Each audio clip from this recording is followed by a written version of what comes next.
Je vais, dans un premier temps, essayer de vous rappeler les voies et les centres que les constatations cliniques ont permis de localiser à la mémoire, car la mémoire ne se décrit pas comme la fente cérébrale de Bichat, la mémoire ne se dissèque pas comme les collatérales de l'artère péricaleuse. D'abord, pour essayer de fixer le concept de mémoire, je voudrais le représenter sous la forme d'un item circulant, item qui est chargé d'une certaine valence et qui va se fixer sur un site pour assurer dans un premier temps un codage passif. Cet item va pouvoir se fixer temporairement, quitter ce site en laissant graver in situ, après cette phase de fixation, son message.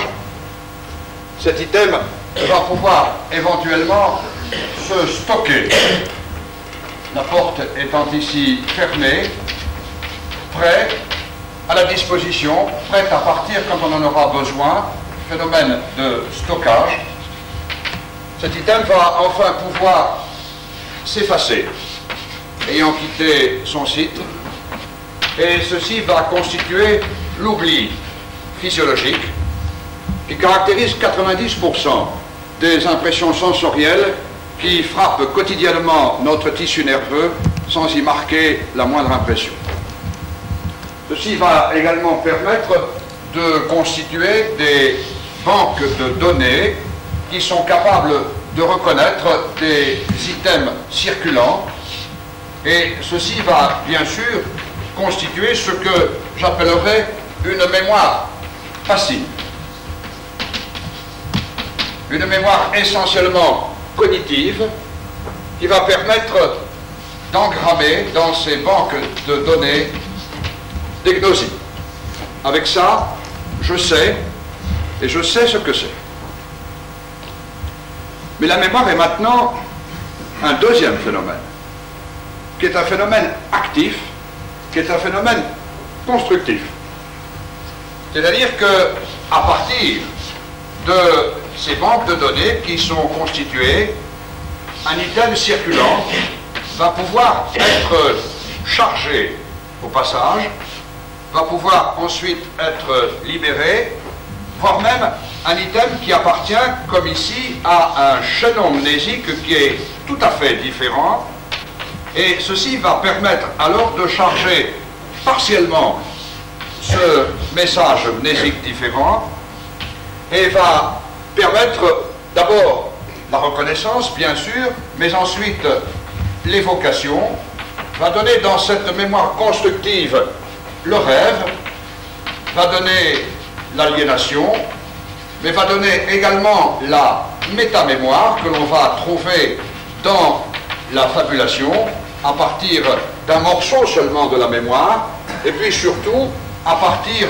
d'engrammes divers qui ont été codés sur ce tissu nerveux, va pouvoir, en voici deux qui sont simulés, constituer ici des structures nouvelles, c'est-à-dire permettre la création, permettre l'imagination, avec bien sûr comme corollaire l'apparition des schémas moteurs, l'apparition des praxis. Et cette mémoire constructive n'est pas opposée à cette mémoire cognitive, cette mémoire active n'est pas opposée à cette mémoire passive, même si, comme l'écrit Stendhal, tout effort de la mémoire éteint l'imagination, ce qui est faux puisque l'une a obligatoirement besoin de l'autre.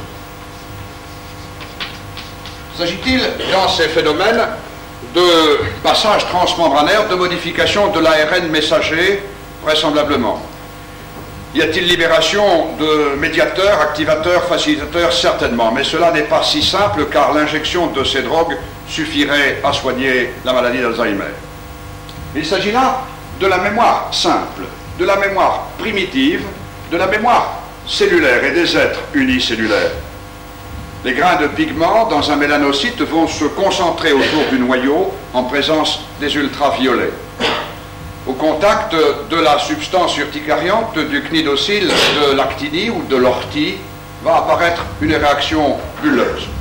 Et les amibes ou les bactéries killers obéissent à ce type de mémoire. C'est une mémoire génétique, mémoire extrêmement réflexe, qui existe bien sûr chez les êtres inférieurs. Ce turbellarié marin aveugle qu'on appelle convoluta va dans le tube à essai au laboratoire très loin du sable du bord de mer, remonter en haut du tube à marée haute et redescendre en bas du tube dans le laboratoire à marée basse. C'est ce que certains appellent la mémoire génétique, la mémoire biologique, vont appeler quelquefois aussi le biorythme. Alors, deuxième concept, aussi simple, qui va découler de celui-ci, c'est que pour constituer les banques de données, les gnosies, avant d'en arriver aux réponses motrices, il faut toujours passer avec un schéma identique. À la périphérie existe un système capteur qui va recevoir les perceptions, puis ici va exister un système traducteur qui va transformer ces perceptions en une onde quelconque avec ou sans libération de neuromédiateurs, puis ici le système transmetteur. Et ce système va être marqué par la présence de synapses sur lesquelles je reviendrai tout à l'heure. Ces synapses vont finir par ces voies transmettrices à arriver à des relais qui sont des relais centraux, sous-corticaux, avec une première possibilité d'association entre ces relais centraux de même niveau, et là, la possibilité déjà d'une réponse sous-corticale qui va correspondre à la réponse réflexe, à la réponse instinctive. Ceci va élaborer, bien sûr, un schéma moteur. C'est à ce type de réponse que la majorité des animaux vont obéir, n'en déplaise à tous ceux qui veulent trouver une certaine forme d'intelligence au cheval ou à l'éléphant. À partir de ces relais, vont maintenant se projeter par des voies de projection vers les centres supérieurs, vers les centres corticaux, que nous allons schématiser comme ceci, avec l'apparition du cortex, vers les banques de données, vers les voies associatives, vers les voies constructives, et bien sûr, là, vont apparaître les voies commissurales avec les structures droite et gauche, et la réponse qui va repartir vers les centres sous-jacents ou directement vers la périphérie. Eh bien, à la périphérie, ce sont les organes de captation des différentes formes sensitives ou sensorielles. Ici, ce sont les voies nerveuses, des nerfs en passant par la moelle. Ici, nous en arrivons au tronc, avec dans ce tronc la substance réticulée, sur laquelle j'insisterai beaucoup dans cette conférence, car je pense qu'elle est très intriquée dans le phénomène mnésique. Bien sûr, ici, des centres comme le locus ceruleus, puis un tout petit peu plus haut, la zone thalamique et la zone hypothalamique, avec les noyaux gris centraux, et puis bien sûr au-dessus le cortex et les voies associatives. La mémoire pour moi est d'abord une mémoire splanchnique, ensuite une mémoire somatique, et nous allons développer ces deux grands types de chapitres. La mémoire splanchnique tout d'abord, elle va à partir de la paroi viscérale. Et nous allons ici schématiser les centres supérieurs avec le thalamus et avec la zone hypothalamique, avec le tronc cérébral comme ceci et la moelle épinière. À partir de cette captation périphérique, par l'intermédiaire des relais préviscéraux qui ne sont pas indispensables, par l'intermédiaire des relais latéraux vertébraux qui eux le sont, on va avoir une impression qui va remonter ici par le faisceau spinotectal et qui va maintenant arriver dans le tronc cérébral en rencontrant cette substance réticulée végétative, splanchnique, facilitatrice, inhibitrice, qui va filtrer ces impressions. Ce faisceau spinotectal va faire relais dans les noyaux du tectum et va aboutir maintenant à l'hypothalamus. À l'hypothalamus, on va décrire 4 grands centres que nous allons schématiser à l'extrême. Un centre antérieur, les noyaux hypothalamiques antérieurs, qui sont essentiellement trophotropes. Un centre antérieur et inférieur qui va être essentiellement glandulotrope, celui de l'infundibulum tubérien. Un centre qui va être inférieur, qui va être très très important tout à l'heure dans le circuit mnésique, qui est le tubercule mamillaire, celui qui est atteint dans le syndrome de Korsakoff, le tubercule mamillaire qui va être l'un des centres relais de la voie olfactive, comme nous le verrons. Et enfin, ici vers l'arrière, au voisinage des ganglions de la pénula, avec le relais vers le ganglion interpédonculaire, l'hypothalamus ergotrope. Ces régions sont connectées ensuite avec le cortex, en particulier avec le cortex préfrontal, même si ces localisations anatomiques sont beaucoup plus diffuses. La relation, l'intervention de cette forme de mémoire au niveau du cortex est indubitable, puisque vous avez une mémoire de ce que peut être une douleur gastrique, une douleur vésicale, vous avez une mémoire de ce que sont les phénomènes d'un accident hypertensif ou hypotensif, d'une poussée hypoglycémique, d'une notion de fatigue, d'une notion de tonus musculaire à l'inverse, et ceci va s'imprimer donc dans cette première forme qui tout à l'heure d'ailleurs va être retrouvée au niveau de la douleur somatique. Deuxièmement, donc, la mémoire est maintenant somatique. Et tout d'abord, la somesthésie générale. Celle-ci, avec ce même schéma très simplifié du cortex, du thalamus et du tronc cérébral, avec le cérébellum en arrière, avec la moelle vers le bas, va être premièrement la sensibilité douloureuse. Celle-ci va, après relais et décussation, monter par une voie qui est paléo-spinothalamique, qui est une voie polysynaptique et qui, là encore, va maintenant arriver au niveau du tronc cérébral dans la réticulée. Et cette substance réticulée va, pour elle-même, maintenant, venir activer tout le cortex, car pour pouvoir graver sur le tissu cortical le message à encoder, il faut maintenir un état d'éveil. Et c'est là la fonction essentielle de cette réticulée ascendante qui va faire relais au passage, et nous y reviendrons, par les noyaux médians du thalamus, par la substance qui est intralaminaire du thalamus et qui donc va susciter cet éveil cortical. La sensibilité douloureuse pour elle-même va continuer maintenant à monter vers le thalamus et de là va se projeter maintenant vers le cortex frontal et vers le cortex préfrontal.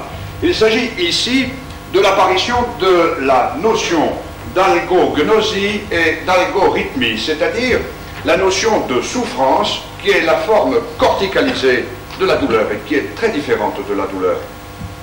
La sensibilité générale va maintenant être une sensibilité dite épicritique, somesthésique toujours, qui va par une voie qui est néosynaptique, qui va ici être croisée, passant par la voie spino-bulbo-thalamique, qui va faire relais dans le thalamus au niveau du noyau médian, et qui va venir se projeter ici dans l'aire pariétale pour y imprimer la somatotopie chère à Penfield. Enfin, la sensibilité somesthésique générale va être une sensibilité proprioceptive consciente qui, elle aussi, par des voies similaires oligosynaptiques, va croisant, faire relais au niveau des noyaux du bulbe, va faire relais dans le thalamus et va venir maintenant s'engrammer au niveau du carrefour de Wernicke, à la jonction pariéto-temporo-occipitale, pour y imprimer le schéma corporel avec lequel on va ensuite travailler en permanence. Et puis la connaissance mnésique somatique, en dehors de cette somesthésie générale, douloureuse, tactile, épicritique, qui est proprioceptive consciente, va maintenant être spécifique, sensorielle. Et Bien sûr, tout d'abord optique. Nous allons ici représenter toujours ce même schéma du tronc cérébral, et là, à partir de l'œil, par l'intermédiaire de ces voies optiques, vers le corps genouillé externe, vers le tubercule quadrijumeau antérieur, avec un relais accessoire vers le pulvinar, mais surtout par la projection directe sur le cuneus, à l'aplomb de l'aire visio-sensorielle 17 de Brodmann, autour de laquelle va maintenant apparaître la zone d'analyse 18 de Brodmann, mais surtout autour de laquelle va apparaître la zone qui sera visio-gnosique 19 de Brodmann. Et détail important simulé comme suit, histologiquement, on va voir réapparaître des cellules pyramidales dans cette aire. Cette sensibilité sensorielle et deuxièmement acoustique. Voici ces voies à partir bien sûr de la cochlée, avec le relais dans le ganglion de Corti, avec un relais dans les noyaux cochléaires de la zone bulbo-protubérantielle, dorsaux-ventraux, avec un relais vers le corps genouillé interne et tubercule quadrijumeau postérieur, un relais thalamique, la projection maintenant vers la circonvolution de Eschle. Tout d'abord, la zone acoustico-sensorielle, 41, autour de laquelle, comme tout à l'heure, va apparaître la zone d'analyse acoustico-psychique 42, et autour de laquelle va apparaître la zone 22, la zone associative acoustico-gnosique, celle qui, comme tout à l'heure, va être caractérisée histologiquement par la réapparition des cellules pyramidales. Ces sensibilités sensorielles vont, avec les voies associatives, avec les voies motrices extrapyramidales, mais avec ces voies associatives, entre autres, intéresser les deux hémicortex, avec déjà une spécialisation. L'hémicortex gauche est plus spécialisé dans la lecture, dans l'écriture, dans la perception du son, dans la perception de la mélodie, alors que l'hémicortex droit sera plus spécialisé dans la reconnaissance de la tonalité, du timbre des instruments. Ces sensibilités sensorielles sont maintenant des sensibilités vestibulaires. La voie vestibulaire va bien sûr, après le relais dans le ganglion de Scarpa, arriver au voisinage ici du noyau vestibulaire et de là se projeter sur l'archéocérébellum par un détour vers les noyaux fastigiaux, revenir au noyau vestibulaire et de là, par les deux voies vestibulo-spinales directes ou croisées, descendre dans la moelle. Alors c'est une voie qui est essentiellement réflexe, certes, mais la notion de vertige suppose une intégration corticale. Et d'ailleurs, cette impression de vertige va prédominer sur le phénomène lui-même, bien sûr en dehors de toute altération, de toute lésion des canaux semi-circulaires, puisque lorsque dans le rêve, vous êtes couché sans altération de l'équilibre et que vous percevez cette chute dans un abîme infini, vous avez cette notion de vertige. Eh bien, il existe des voies. La première est une voie qui est vestibulo-temporale, qui a été décrite par Spiegel et qui vient au voisinage de la circonvolution T1, justement dans cette zone associative, périphérique, dans cette zone acoustico-gnosique, d'où va partir tout à l'heure la voie extrapyramidale du faisceau de Turkmeiner, qui va intégrer le cérébellum et qui assure la régulation de la coordination de la marche.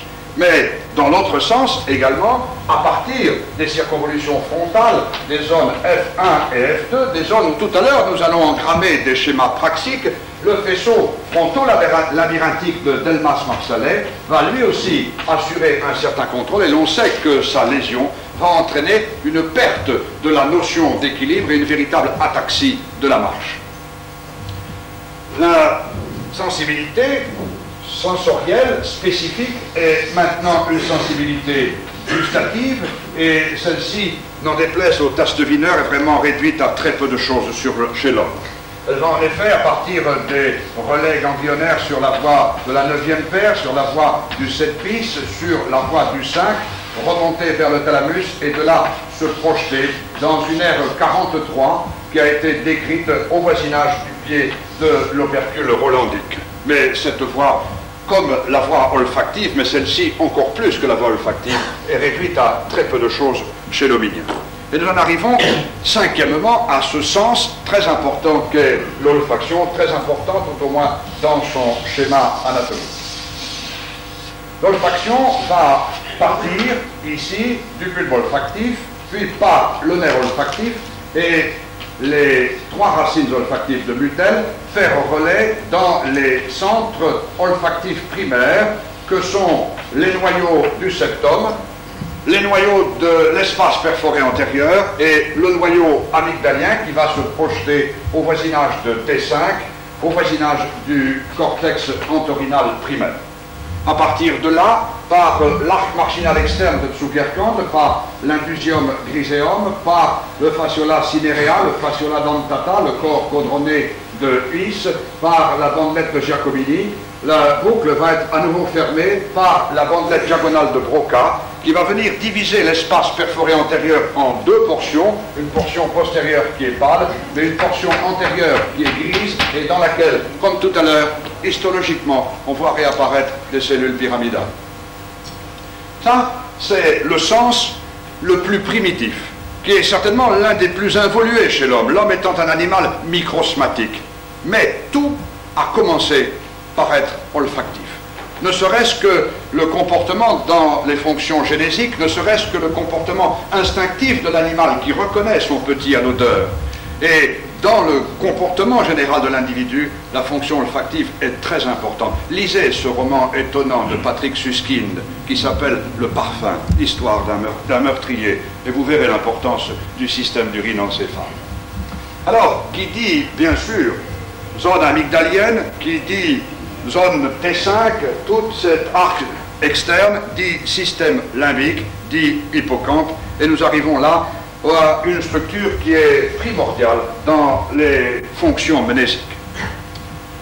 L'hippocampe va s'intégrer dans ces circuits de Papez, et nous allons ici sur une coupe sagittale médiane, localisée, tout d'abord, vers l'avant, la zone singulaire antérieure, marquée par la circonvolution péricaleuse des aires 24, puis au-dessus, ici, du corps calleux, la circonvolution péricaleuse singulaire postérieure 23, puis la circonvolution 33, puis maintenant l'aire qui est sous-corticale, sous-calleuse postérieure, et bien sûr, maintenant, la zone de l'hippocampe, jusque, et y compris à la pointe, à l'incus, où tout à l'heure, nous avons projeté ce noyau amygdalien avec, à son voisinage, le cortex entorhinal primaire.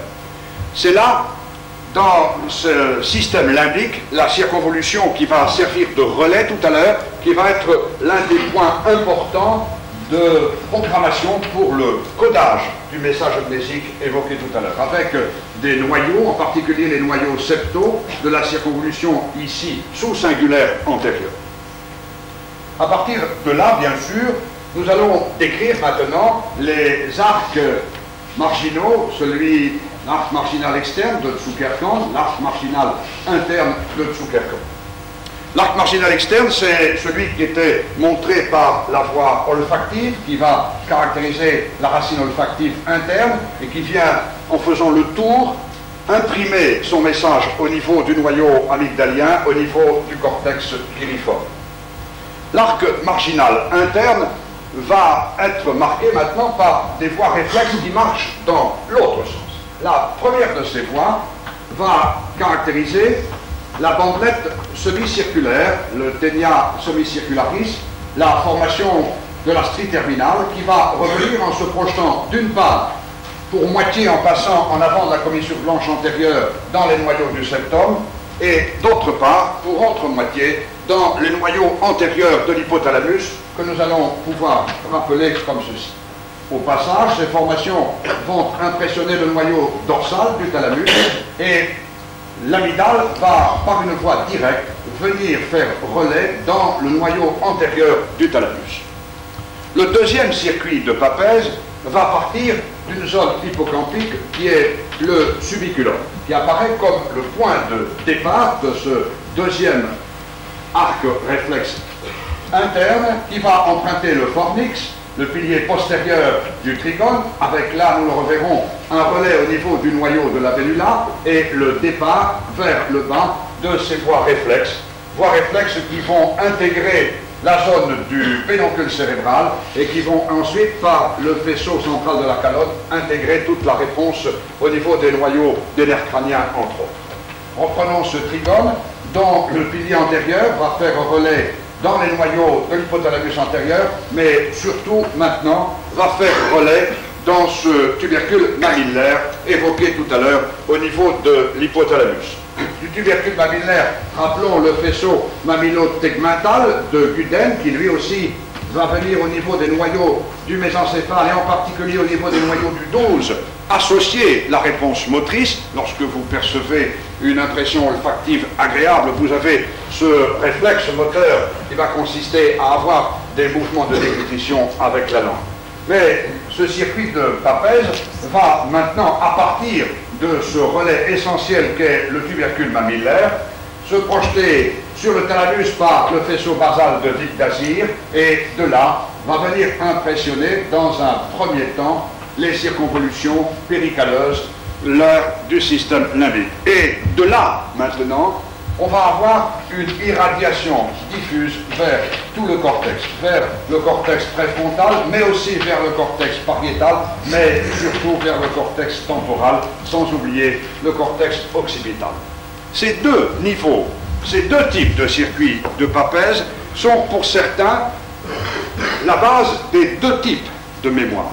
La mémoire à court terme et la mémoire à long terme, et correspondraient pour certains à deux localisations diverses de l'enregistrement, du codage du message. Pour la mémoire à court terme, seul le circuit interne suffit. Pour la mémoire à long terme, il faut engranger ces données mnésiques au niveau du cortex. Et ceci va vraisemblablement expliquer pourquoi on a des tableaux d'amnésie pure lorsqu'on a une lésion bilatérale. Et j'insiste sur ce terme bilatéral, nous allons y revenir avec les voies associatives tout à l'heure, de ces zones amygdalo-mamillaires, de ces zones hippocampales. Je vous ai dit tout à l'heure, la zone de l'hippocampe, la zone du subiculum, est certainement celle qui va marquer le codage essentiel. Si je reprends ici sur une coupe agrandie la zone hippocampique, au voisinage ici de la fimbria, voici la section tout près du sillon de l'hippocampe, voilà le sillon collatéral, voici en gris le gyrus dentatus, et voici la corne d'amont dans laquelle nous pourrions rappeler ici la prolifération des plexus choroïdes de la pimère dans le ventricule latéral. Le cortex hippocampique va être ici marqué par plusieurs zones. D'abord, le cortex hippocampique qui représente avec ses trois couches de cellules la structure la plus simple, puis la zone du subiculum, la zone du présubiculum, et enfin le cortex entorhinal qui est ici marqué et qui lui présente ces 6 couches neuronales. Bien, il y a à partir de ce cortex entorhinal des fibres dites perforantes qui histologiquement vont venir au niveau du subiculum, au niveau du gyrus dentatus et au niveau du cortex hippocampique. À partir de là, des fibres associatives, des fibres moussues vont se projeter dans les zones CA4 et CA3 qui ont été décrites à la circonvolution de l'hippocampe, puis par des fibres qui ont été décrites par Schaffer, on va avoir vers l'hippocampe et vers le subiculum la fermeture de cette boucle interne propre à la zone hippocampique. C'est donc ici que siégerait ce codage indispensable avant que les informations ou bien ne disparaissent ou restent à l'état larvaire ici autour dans ce système limbique ou alors viennent constituer sur le cortex une mémoire à long terme, une mémoire qui est maintenant imprimée définitivement. Il y a à ce niveau une réflexion à faire sur l'importance de la substance réticulée qui filtre toutes ces informations, sur l'importance aussi des différents types de neuromédiateurs que l'on découvre tous les jours et qui montre combien est complexe ce problème de la transmission mnésique.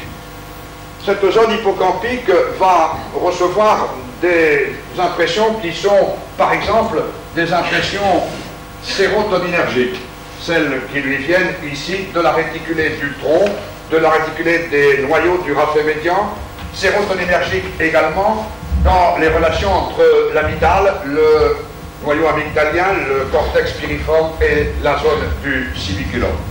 Mais cette zone va recevoir aussi des influences qui viennent des noyaux septaux et qui, elles, sont des influences dopaminergiques. Mais cette zone va recevoir maintenant des influences des noyaux du tectum. Et ces influences postérieures vont être, elles, à l'inverse des influences cholinergiques, mais le locus ceruleus, qui était évoqué tout à l'heure, qui est si important dans l'apparition du rêve, dans le contrôle de la mémoire, va lui avoir des influences qui sont noradrénergiques. Mais la stimulation temporale intensive, unilatérale, est capable d'entraîner des décharges mnésiques, la réapparition brutale de souvenirs très anciens. La partie préfrontale antérieure va, elle, être marquée par des cellules cholinergiques. On sait que dans l'Alzheimer, il y a une raréfaction de ces cellules cholinergiques. Mais les constatations que l'on peut faire en reprenant ce schéma sur l'animal, en voyant comment certaines hormones, comment certaines drogues peuvent intervenir, ne nous donnent pas non plus la clé du problème. Prenons par exemple les amphétamines. Bien, les amphétamines agissent certainement à la périphérie. En effet, lorsque expérimentalement ou en péropératoire, on injecte en intraventriculaire de l'amphétamine, cela n'améliore pas les capacités mnésiques. Si l'on envisage l'injection ici de syringopine ou l'injection de réserpine, on induit une amnésie transitoire. Si l'on injecte à l'inverse de la norépinéphrine, on va à faible ou à moyenne dose sur l'animal améliorer les capacités mnésiques. Mais à forte dose, la norépinéphrine va inhiber les possibilités mnésiques. Et si maintenant on injecte de façon concomitante de la réserpine ou de la syringopine qui induisent une amnésie, si on injecte en même temps de la norépinéphrine ou de la dopamine, on empêche l'apparition du tableau amnésique induit par ces drogues. Alors, toutes les constatations qui sont faites dans l'Alzheimer, dans le syndrome de Korsakoff, dans la démence, dans la sénescence, au cours de l'épilepsie, au cours de l'ictus amnésique, quels que soient les types de lésions traumatiques, lésions vasculaires, lésions toxiques, lésions infectieuses, ne nous aident guère non plus. Je crois que le médicament de la mémoire n'est pas pour demain. Il y a ici, maintenant, après ce stade de la mémoire cognitive, à faire apparaître la mémoire constructive, la mémoire motrice. En effet, connaître pour connaître ne sert à rien. Savoir par cœur n'est pas savoir, dit Montaigne. C'est tenir ce que l'on a donné en garde à sa mémoire. Et toute connaissance, toute consultation à cette banque de données va se traduire par un mouvement. Et c'est ici que vont apparaître dans ces circuits mnésiques les voies associatives, tout d'abord, associative, premièrement, intergnosique. Je fais sur un schéma des deux hémicortex, gauche et droit, comme ceci. Vous évoquez ces voies associatives intergnosiques qui sont tout d'abord des voies intra-hémisphériques. Voici, entre le lobe temporal et le lobe frontal, le faisceau inciné. Voici, entre le lobe occipital et le lobe frontal, à la face supérieure, le faisceau longitudinal supérieur, à la face latérale, le faisceau occipito-frontal latéral. Et puis, deuxièmement, maintenant, les voies associatives interhémisphériques, droite-gauche, les voies commissurales. D'abord, la commissure blanche antérieure, qui va justement mettre en relation les noyaux septaux, les noyaux de la portion du noyau amygdalien à la portion médio-basale, qui va, par cette commissure blanche antérieure, être associée au noyau contralatéral. De même pour la commissure blanche postérieure, puis des voies associatives intergnosiques, comme par exemple la commissure postérieure de Probst, qui va permettre d'intégrer la notion de vision en relief, de vision stéréoscopique, bien sûr, le corps calleux avec son forceps majeur, son forceps minor, avec ses radiations qui sont ici schématisées, bien sûr les commissures interhypothalamiques, et puis au milieu, voici ces noyaux hypothalamiques gauche et droit, et puis au milieu la zone du trigone, à partir donc de ce subiculum, avec les piliers postérieurs du fornix, avec ici la commissure psaltérique entre les deux moitiés droite et gauche, et le retour vers l'avant. D'abord le relais vers les noyaux hypothalamiques, vers les noyaux du septum, et le relais vers les noyaux amygdaliens. Il y a dans ces voies associatives pour la construction du phénomène mnésique une étape indispensable. En effet, toutes les lésions unilatérales n'entraînent pratiquement jamais de troubles mnésiques. Il faut toujours des lésions bilatérales pour avoir un tableau d'amnésie pure. Et après, ces associations intergnosiques, intersensitives ou intersensorielles vont apparaître maintenant pour la mémoire motrice, les associations intergnosomotrices. Je vais reprendre sur le schéma de tout à l'heure, montrer ici le profil, avec en dessous, ici, le tronc et le cérébellum, et dans le cérébellum, le néocérébellum. Je vais reprendre ces zones dans lesquelles nous avions projeté les cellules pyramidales, montrées dans ce tableau. En arrière, donc, l'aire 19, qui va appartenir à cette voie visuognosique.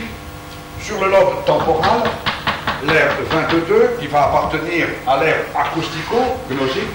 Dans l'aire d'espace perforé antérieur, la moitié antérieure avec ses cellules pyramidales, mais également à partir de toutes ces projections qui étaient évoquées tout à l'heure du système limbique vers l'ensemble du cortex en direction de la circonvolution pariétale, en direction de la circonvolution préfrontale. Nous allons avoir maintenant l'établissement de schémas praxiques. Schémas praxiques qui vont siéger dans ces aires pariétales, dans ces aires frontales, au voisinage des aires temporales. Ces schémas praxiques vont bien sûr faire intégrer le système extra-pyramidal principal dans lequel le néocérébellum apparaît maintenant comme une étape importante dans la mémoire motrice.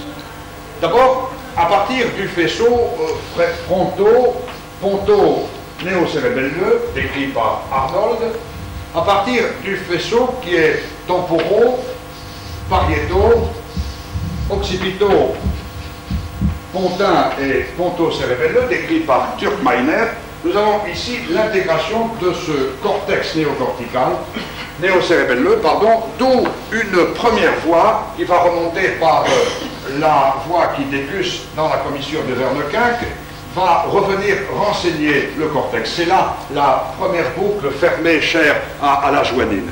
Le cerveau va établir ses schémas moteurs, il les envoie se faire mettre bien en ordre par le néocérébellum qui renseigne en retour en permanence le cortex. Et si tout va bien, le feu vert est donné pour que le mouvement puisse alors emprunter cette deuxième partie de la boucle à la joanine qui va descendre vers la moelle avec l'ordre qui a été donné et qui a été régulé par le néocérébellum.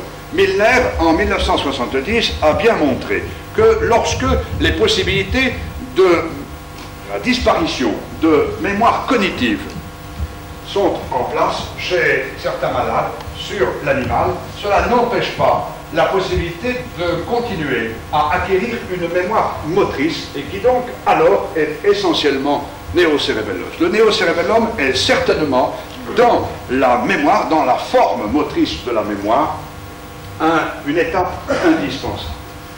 Eh bien, vous voyez que nous avons ainsi construit, à partir de la mémoire cognitive pure, en passant par les mémoires associatives, et pour en arriver au déroulement du schéma moteur, les étapes successives de ce qui permet de juger des capacités mnésiques de quelqu'un. En effet, connaître pour connaître, s'il n'y a pas une réponse motrice au bout, ne sert à rien.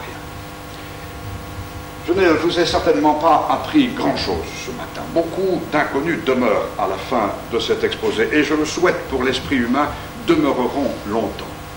Pour moi, la mémoire siège avant tout au niveau des synapses. Certaines constatations histologiques sont d'ailleurs faites qui montrent, y compris au niveau de l'histologie en microscopie électronique, une multiplication de la taille et du nombre des boutons synaptiques dans les zones associatives et dans les zones où l'on suppose que la mémoire est engrammée.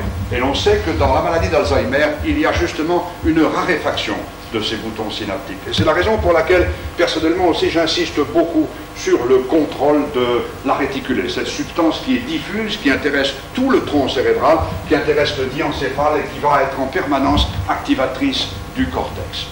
Cette mémoire qui passe par ces synapses, par cette réticulée, intéresse donc toutes les voies, qu'elles soient oligo ou polysynaptiques, toutes les voies de la captation jusqu'à la projection en passant par la transmission. La mémoire est diffuse, mais elle est également de schémas de base extrêmement diverses. Pourquoi puis-je vous réciter la scène de l'acte 3 de Ruy Blas? Bon appétit, messieurs, aux ministres intègres, conseillers vertueux.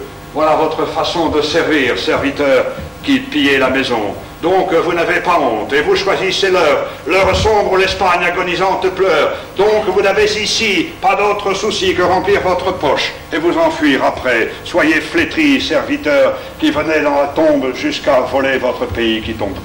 Pourquoi sais-je cela? Parce que je l'ai apprise et que je l'ai jouée sur scène. Pourquoi puis-je vous entraîner à la suite de tous ces pêcheurs de lune, poètes et baladins, qui continuent le soir à rêver aux étoiles et cherchent à la lueur des lampes d'Aladin, comme des araignées empêtrées dans leur toile, à croire au jour meilleur des heureux lendemains, tous les Pierrots perdus en quête de Colombine, qui marchent en essayant de se donner la main. Je vous salue bien bas, et vers vous je m'incline. Pourquoi je puis vous dire ça? Parce que je l'ai écrite. Et pourquoi puis-je vous dire la parodie du duc de Saint-Vallier? Parce que je l'ai chantée, que je suis un carabin paillard. Et vous voyez que cette mémoire a à chaque fois un support moteur. Il faut qu'elle se traduise par un mouvement.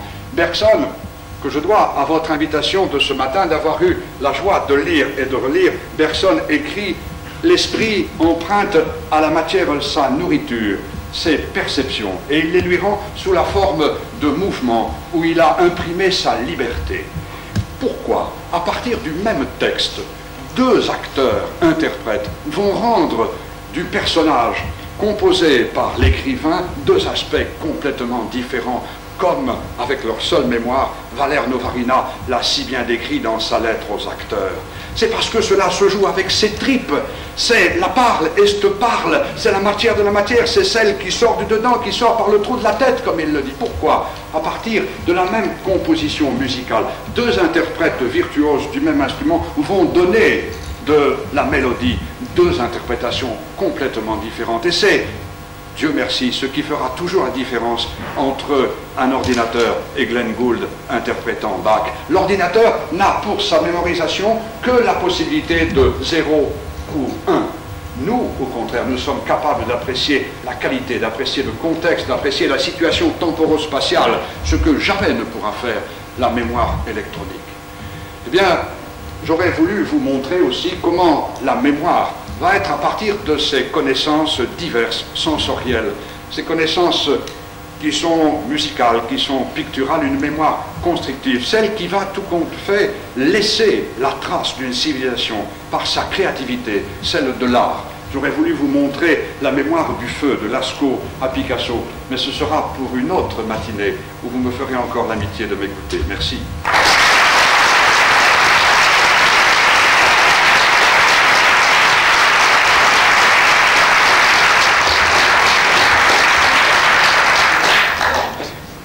Il n'y a rien à dire. Simplement, Monsieur Laude, merci. Et comme je vous l'ai écrit, nous vous attendons pour la mémoire de Lascaux à Picasso. Merci encore.